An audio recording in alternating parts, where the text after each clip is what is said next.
A lingering question throughout the pandemic has been how businesses can protect the health and safety of employees and their families.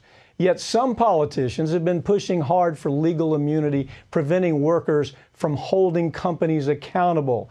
Litigation director for the Public Justice Food Project, David Maraskin, joins me right now. David, first of all, thank you for the work you do. I think we'd be in big trouble without your organization in this country, always being on the front line in courtrooms all over this country on behalf of consumers. But I want to ask you, what's the story here, David? Just why have senators been in support of granting immunity to businesses when so many workers are at huge personal risk? So there really isn't a good explanation here, except that Mitch McConnell wants to use the pandemic as an excuse, as a handout to his corporate friends.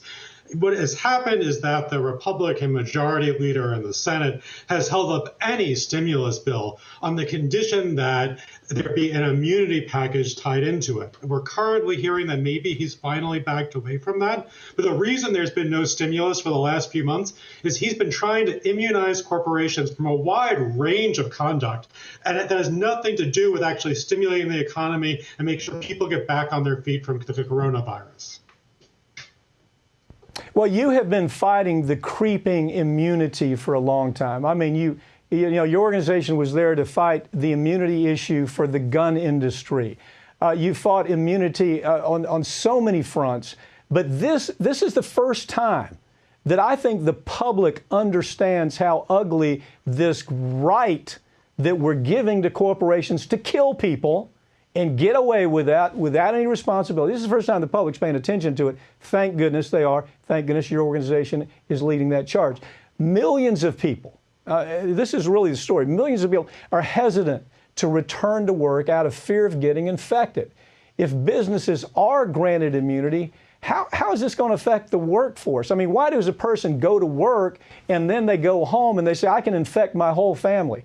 We've seen it with Tyson Foods, right? We've seen it with Smithfield, where hundreds and hundreds of people infected by just going to work.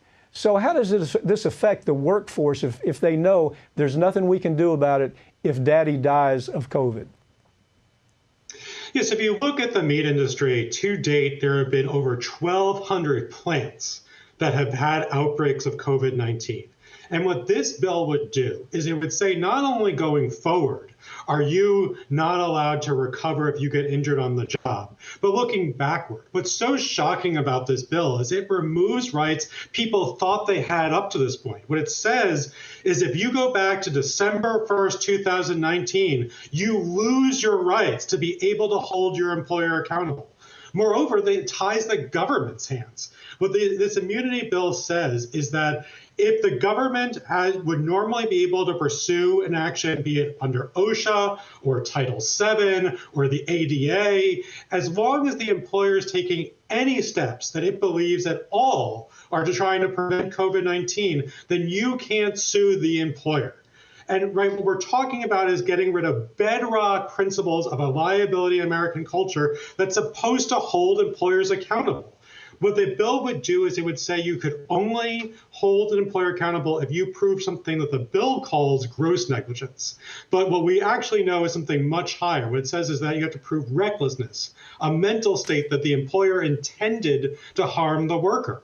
And so what you end up doing is limiting a variety of suits that are meant to change employer conduct. Yeah, so we've got Turtle Man McConnell. Turtle Man McConnell knows the stories. He knows the story, the Tyson Foods story, which I'm sure you know, where leadership, the management at Tyson Foods, they actually were taking bets on how many of their workers were going to get COVID and die. They actually had a pool set up just like a football pool. This wasn't a secret. So Turtle Man McConnell knows this, but Turtle Man's going forward with it anyway. If someone contracts COVID on the job with the way this is set up, what action can they take to hold their employees accountable now, and how would that change? Sure. So I think your point's really well taken, that these are extreme circumstances that these employees are being subjected to. We have clients who weren't given masks until April, who still are not being socially distant in the workplace. The companies could separate them 6 feet or more apart, and the company's saying, no, we want to run our lines as fast as possible. We want to make sure we're pushing out as much product as possible. And so we're going to keep the employees as close as possible, push as much through the line. We don't care if you get sick. You know, they put up these images, you're showing one right now, of these flimsy plastic barriers that they put between workers. Those are proven to do nothing on a line like a production line. They're just there for show. The companies could space workers, and now they're not. So what does this bill do? Where a worker was exposed to that kind of misconduct, the employer knew that it should have done something and didn't. In the normal course, an employee had a variety of remedies, be it through the Occupational Safety and Health Administration, be it through some kind of tort action. And what this bill would do is say you can never go to the Occupational Safety and Health Administration as long as the employer was doing anything. So if the employer put up those flimsy barriers, fine, that's enough. If the employer said put up a sign saying wash your hands, fine, that's enough. And it would also limit the ability of the civil justice system to remedy this stuff. Okay, we got to go.